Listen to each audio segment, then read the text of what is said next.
जय श्री राम भक्तों स्वागत है आपका हमारा चैनल देववाणी में। भक्तों, आपको हमारी कथाएं कैसी लगती हैं हमें कमेंट करके ज़रूर बताएं।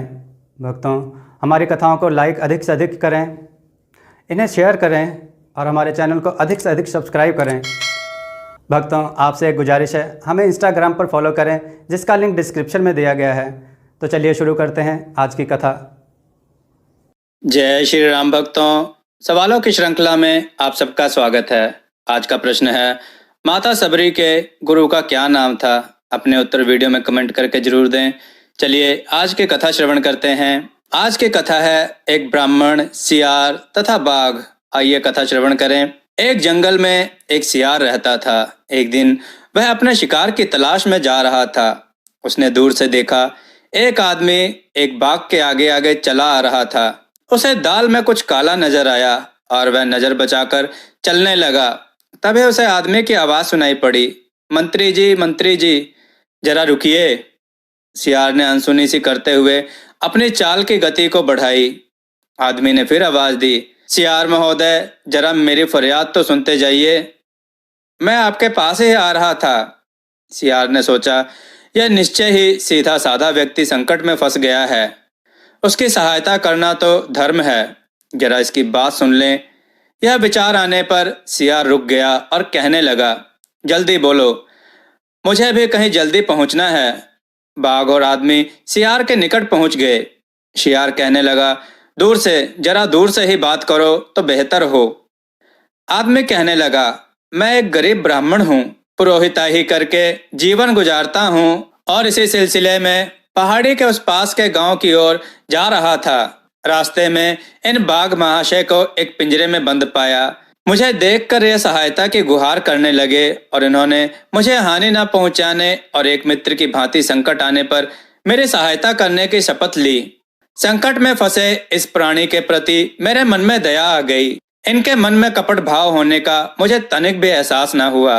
मैं धर्म कर्म पर आस्था रखने वाला व्यक्ति हूँ। सोचा कि इन्हें संकट से उबार कर मैं कुछ धर्म कमा लूं, लेकिन अब संकट मुक्त होने पर यह अपने वायदे से मुकर रहे हैं, शपथ तोड़ रहे हैं और मुझे खाकर अपनी भूख मिटाना चाहते हैं।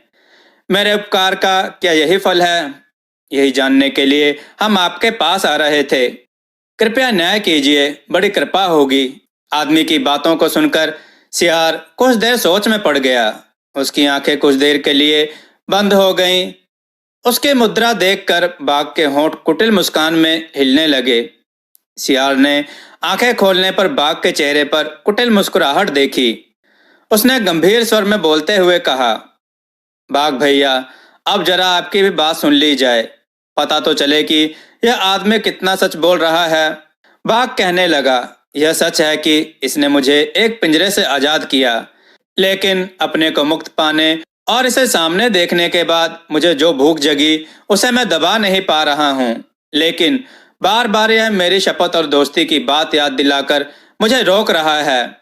आते हुए रास्ते में मुझे जो भी प्राणी मिले उनसे भी इसने न्याय का अनुरोध किया, लेकिन सभी प्राणियों का कहना है कि मानव जाति मुंह की जितनी मीठी होती है उतने ही स्वार्थी, अविश्वसनीय और कृतज्ञ भी होती है। अपना काम निकल जाने पर आदमी किसी के प्रति दया भाव नहीं रखता, भले ही उसने उसकी सेवा या सहायता क्यों ना की हो। इसलिए तुम भी अपने वादे को तोड़कर अपनी भूख को मिटाते हो तो इसमें बुराई नहीं है। सियार ने पूछा, वे कौन से प्राणी थे? वे गाय, भैंस, बैल, ऊंट आदि थे। बाघ ने कहा, गाय का कहना है, जब तक मैं दूध देती रही मेरा मालिक मेरी बड़ी सेवा करता रहा, कभी हरी हरी घास तो कभी चने बिनौले खिलाता। लेकिन जब मैंने दूध देना बंद किया तो उसी मालिक ने मुझे जंगल में भटकने और किसी जंगली जानवर का शिकार बनने के लिए छोड़ दिया। यदि भूले भटके मैं उधर उसकी गौशाला की ओर जाती हूँ तो वह मुझे डंडे से मार मार कर भगा देता है। भैंस, बैल और ऊंट की भी व्यथा ऐसी ही है। वे सभी मानव जाति के स्वार्थ के शिकार बनकर जंगल में भटक रहे हैं। बैल तो बूढ़ा हो गया है और उसमें गाड़ी खींचने या खेत जोतने की शक्ति तक नहीं रही। सियार ने बात काटते हुए कहा, हाँ, उनकी बातों में कुछ सच्चाई तो दिखती है। इतना कहने के बाद सियार उस ओर मुड़ गया जिस ओर से बाघ और आदमी आ रहे थे। बाघ को सियार की टिप्पणी से कुछ खुशी हुई और वह आगे कहने लगा, उनका यह भी कहना है कि मानव अत्यंत ही अविश्वसनीय प्राणी है, क्योंकि वह कब पैंतरा बदल दे पता नहीं। यदि आदमी कृतघ्न हो सकता है तो मेरा पैंतरा बदलना कोई जुर्म नहीं हो सकता। सियार ने कहा, उन प्राणियों की व्यथा तो वास्तव में ही दर्दनाक है, लेकिन बाघ भैया यह पिंजरा कहाँ है जिसमें आपको बंद देखकर इसने तुम्हें मुक्त किया था? बाघ कहने लगा, थोड़ी ही दूर आगे पिंजरा है।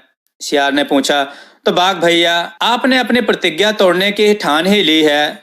हाँ, क्योंकि जंगल में सबसे बड़ा धर्म है अपना पेट भरना, अतः इसे अपना शिकार बनाकर भूख मिटाना मेरी दृष्टि में प्रतिज्ञा तोड़ना नहीं होगा, बाघ ने कहा। तब तक सियार की नजर पिंजरे पर पड़ गई, फिर भी अनजाना सा बनकर पूछने लगा, अच्छा बाघ भैया, जरा यह तो बताइए, पिंजरा किस वस्तु का था, लोहे का या लकड़ी का? बाघ कहने लगा, लोहे का, वह सामने पड़ा है। क्या बात करते हो बाघ भैया, लोहे के छोटे पिंजरे में आप कैसे समा सकते हैं? सियार ने हंसते हुए कहा, तुम मुझ पर शक कर रहे हो, मैं भला झूठ क्यों बोलूंगा? बाघ ने उत्तेजित होकर कहा, नहीं, शक नहीं कर रहा हूं बाघ भैया, एक उत्सुकता जगी थी, सब पूछ बैठा, आप नाराज क्यों हो? जरा देखूं तो इस छोटे से पिंजरे में आप समाये कैसे? सियार ने हंसते हुए कहा। लो देखो, झल्लाते हुए बाघ ने कहा, और इतना कहते हुए वह पिंजरे के अंदर घुस गया। बाघ अंदर क्या घुसा, सियार ने पिंजरे का मुंह बंद कर दिया और कहने लगा, बाघ भैया, आप जैसे विश्वासघाती प्राणियों के लिए यही स्थान उपयुक्त है, अब आप विश्राम करिए, हम चले। इतना कहकर सियार आगे बढ़ा। आदमी ने दोनों हाथ जोड़कर सियार के प्रति अपना आभार व्यक्त किया। सियार कहने लगा, देखो भाई, अपने से बलशाली और कपटी प्राणी के साथ मित्रता कायम करना हमेशा हानिकारक और प्राणघातक होता है। अब भागो यहाँ से, मुझे भी अपनी राह जाने दो। फैसला सुनाकर सियार भागते हुए आगे निकल गया। सियार को जाता देख और शेर को पिंजरे में देखकर ब्राह्मण ने चैन की सांस ली और घर जाकर सारी कहानी अपनी पत्नी और बच्चों को सुनाई।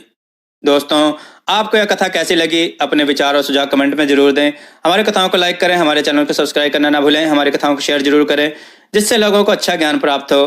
दोस्तों, हमने पावन कथाएं नाम का चैनल क्रिएट किया है, जिसका लिंक डिस्क्रिप्शन में दिया गया है। आप उसको सब्सक्राइब करके हमें अपना ढेर सारा प्यार दें। इस पर हम एनिमेटेड वीडियो डालेंगे। जय श्री राम भक्तों।